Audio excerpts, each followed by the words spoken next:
आम्बेडकर का जन्म 14 अप्रैल 1891 को ब्रिटिश भारत के मध्य भारत प्रांत, अब मध्य प्रदेश में स्थित महू नगर सैन्य छावनी में हुआ था। वे रामजी मालोजी सतपाल और भीमाबाई की 14वीं व अंतिम संतान थे। उनका परिवार कबीर पंथ को मानने वाला मराठी मूल का था और वो वर्तमान महाराष्ट्र के रत्नागिरी जिले में आंबडवे गांव के निवासी थे। डॉ. बाबा साहेब आम्बेडकर भारतीय संविधान के शिल्पकार और आजाद भारत के पहले न्याय मंत्री थे। वे प्रमुख कार्यकर्ता और समाज सुधारक थे। डॉ. भीमराव अंबेडकर ने दलितों के उत्थान और भारत में पिछड़े वर्ग के उत्थान के लिए अपना पूरे जीवन का परित्याग कर दिया। वे दलितों के मसीहा के रूप में मशहूर हैं। आज समाज में दलितों का जो स्थान मिला है, उसका पूरा श्रेय डॉक्टर भीमराव अंबेडकर को जाता है।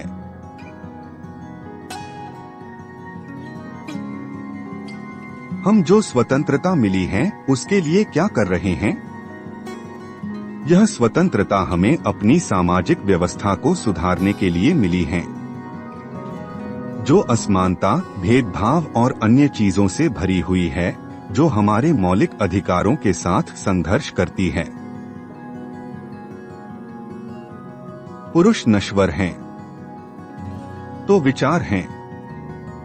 एक विचार को प्रसार की आवश्यकता होती है, जितना एक पौधे को पानी की आवश्यकता होती है।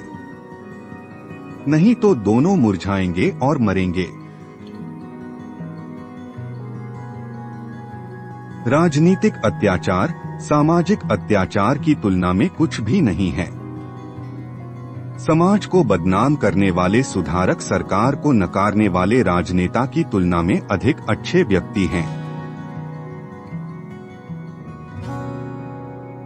एक सफल क्रांति के लिए यह आवश्यक नहीं है कि असंतोष हो। जो आवश्यक है वह है न्याय, आवश्यकता, राजनीतिक और सामाजिक अधिकारों के महत्व पर गहन विश्वास। कुछ लोग सोचते हैं कि धर्म समाज के लिए आवश्यक नहीं है। मैं यह दृष्टिकोण नहीं रखता। मैं धर्म की नींव को समाज के जीवन और प्रथाओं के लिए आवश्यक मानता हूँ।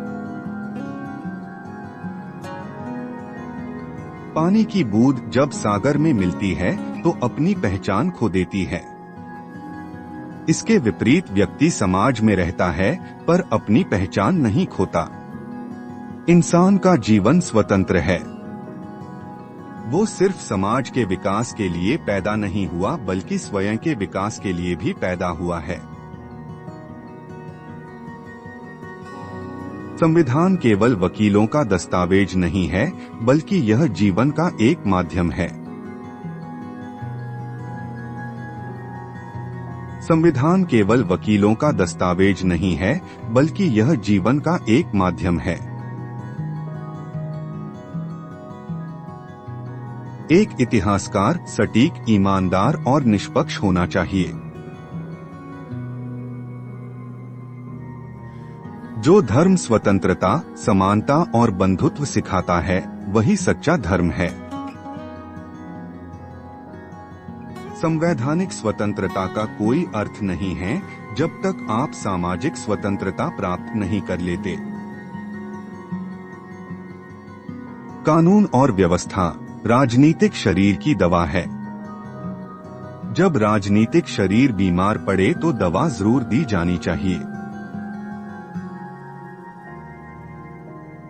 हिंदू धर्म में विवेक, कारण और स्वतंत्र सोच के विकास के लिए कोई गुंजाइश नहीं है।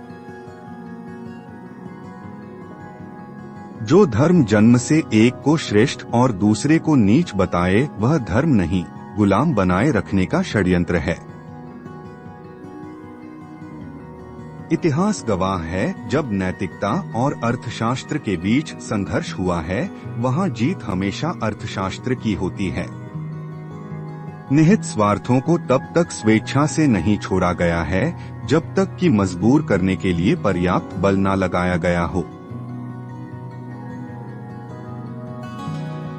मैं राजनीतिक सुख भोगने नहीं बल्कि अपने नीचे दबे हुए भाइयों को अधिकार दिलाने आया हूँ। उदासीनता खतरनाक है। यह लोगों को प्रभावित करती है। यह लोगों को बीमार कर सकती है। जो कौम अपना इतिहास नहीं जानती है, वह कौम कभी अपना इतिहास नहीं बना सकती है। एक सुरक्षित सेना एक सुरक्षित सीमा से बेहतर है।